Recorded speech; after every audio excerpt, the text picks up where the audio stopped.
Let's stick to Watts again. You tell the story once a year. It's personally one of my favorite stories, but it happened during the Watts riots. Tell us the mom and the cocked wig story. Oh shit. My mom was a no nonsense lady. No nonsense. My mama had wigs like I got baseball caps. I must have about 30 baseball caps, maybe 40. I don't know.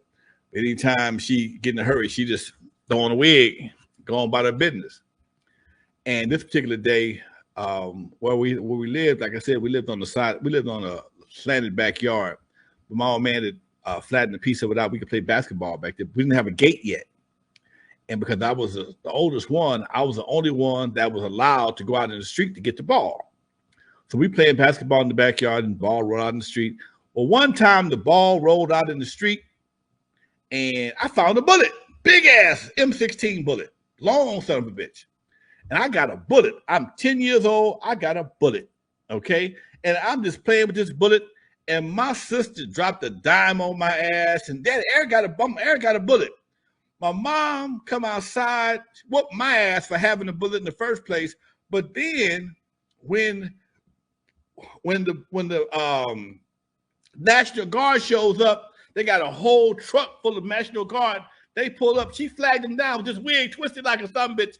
Hey. And she got in this kid, big old tall ass corn-fed white boy. She in his face about this bullet and her kids. She giving him the riot act. My dad was like, oh shit, she gonna get us all killed out here. But my mama did not take no shit, and she didn't play about her kids. And they, yes, Miss Williams, yes, Miss Williams, yes, ma'am, yes, ma'am, yes, ma'am, yes, ma'am, yes, ma'am. I'm gonna call so and so. I'm gonna do this, I'm gonna do that. Yes, ma'am, yes, ma'am. Wig twisted like a motherfucker. Ain't thought about lining up nowhere.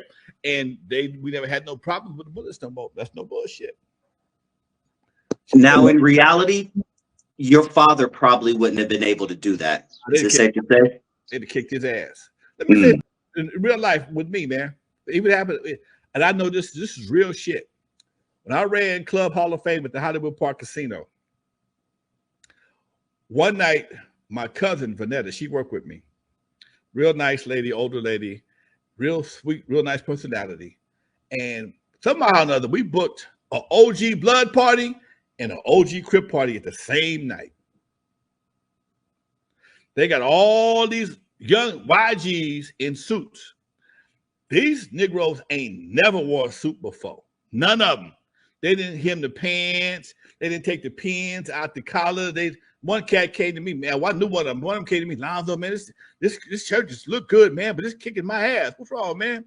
Man, it keeps something. It's itching and sticking. This nigga got pins sticking here in this goddamn neck. I ain't bullshitting. Got the tag still on the collar. It's sagging still. And the youngsters started having a little rumble. We know we was on a 1 fight rule limit at Club Hall of Fame. First fight, we got it there. Vanetta went and got both of the double OGs who was having a birthday party.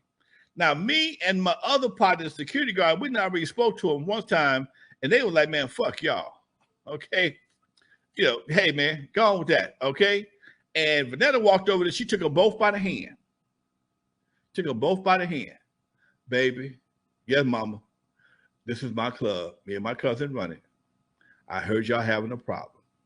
Do y'all want to stay here and party or what? Yes, mama. Well, y'all need to get your little fellas together so we can have a good time tonight. Can we keep any of your problems outside of the club? Can I get that? Could y'all do that for me, please? Yes, mama. Both of them. Me and homeboy on the side like, ain't that a bitch? They ready to whoop our ass. Hey, man, nigga, go on with that. Okay, it's about to go down. And she grabbed them by the hand like two big old kids, and then both them cats melted like candles. I'm not bullshitting, man. I'm not bullshitting. So yeah, that's how the softer sex can not manipulate, just control us. You know, it's situations that you've been in that I know I have for damn show that a woman has said something to me, and I'm like, yeah, all right, baby, okay. A dude said, man, fuck. Yeah. So yeah. That makes a lot of sense. All right, leading up to the the LA riots, because the Watts situation was a big deal. It was within, 30 years of that. So a lot of people alive then were alive in 92 when this happened. But in hindsight, how did LA change? Not just Watts, but LA in a whole. How did LA as a whole change after the Watts rebellion? After the Watts rebellion, man, we got Martin Luther King Hospital. That was one of the best things we got at the time. We got that hospital. We had a lot of programs started. Right after that, it came out with the CETA program. So they would get cats, everybody had a little job during the summertime, get you off the street, put some money in your pocket. It was a lot of different things. A lot of programs came out to help folks in Watts, LA, South Central. Again, I was still on the young side, but I know cats that benefited, and that shit went on for a while. Even when I was like 17, the CETA program was still going on. That's how I got to work for Caltrans. The 2 years that I did through the CETA program. And that's probably one of the best things. And then we didn't have a hospital. The only hospital we had around here was St. Francis. That's in Linwood. Dude, you can bleed out between trying to get from my house to Linwood. Okay. So yeah, they built Martin Luther King Hospital. And again, by the time they built it, got it going good, it became the trauma center of South Central LA. Because shortly after that, here come the drugs. Now, Martin Luther King, infamously known as Killer King, for anyone who lives in Los Angeles. To the best of your knowledge, why do they call it Killer King? Because at one time, man, the trauma center was so overwhelmed with cats getting shot, during the 70s and late 70s and early 80s, man, folks were getting laid out, dude. And a lot of times, man, cats would actually come into the hospital and get your ass while you on the gurney. You didn't die, nigga. You didn't die in the street. That's okay. We're going right past the security guard, right past the nurses. We're going to finish your ass off right here. And it got to the point where folks was dying in the hospital. And sometimes it might be from lack of care or just somebody came in and finished him off. And so many guys was dying, dude. That became the nickname, Killer King.